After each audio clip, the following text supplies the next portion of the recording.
آج ہم اگر کسی کو گناہ سے روکتے ہیں تو کوئی رکتا کیوں نہیں ہے؟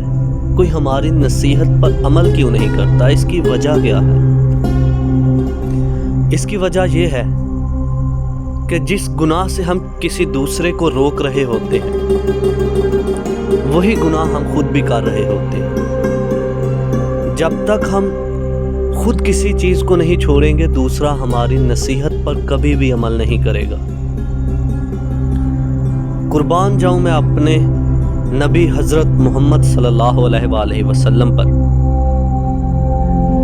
ایک دفعہ ایک عورت اپنے بچے کو لے کے آپ صلی اللہ علیہ وآلہ وسلم کی بارگاہ میں حاضر ہوئی۔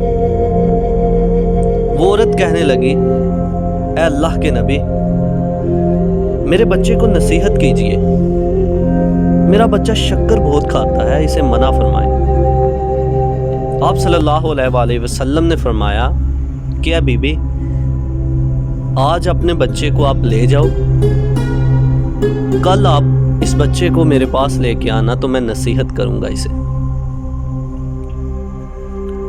عورت اس بچے کو لے کے چلی گئی اور دوسرے دن واپس آئی۔ جب وہ اپنے بچے کو پھر واپس لے کے آئی تو آپ صلی اللہ علیہ وآلہ وسلم نے اس بچے کو منع کیا کہ شکر زیادہ نہیں کھایا کرو۔ عورت نے وجہ پوچھی کہ یا رسول اللہ،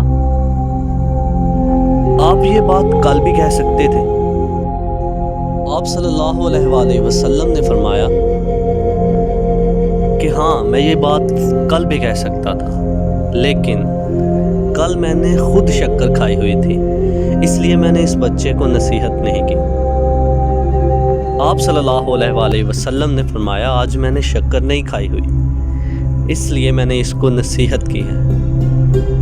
تو دوستو، اس کے پیچھے ہمارے نبی حضرت محمد صلی اللہ علیہ وآلہ وسلم نے ہمیں کیا پیغام دینے کی کوشش کی ہے؟ وہ پیغام یہ ہے کہ اگر آپ کسی کو کوئی نصیحت کرنا چاہتے ہو تو پہلے آپ کو اس چیز سے خود باز رہنا ہوگا، خود پیچھے ہٹنا ہوگا۔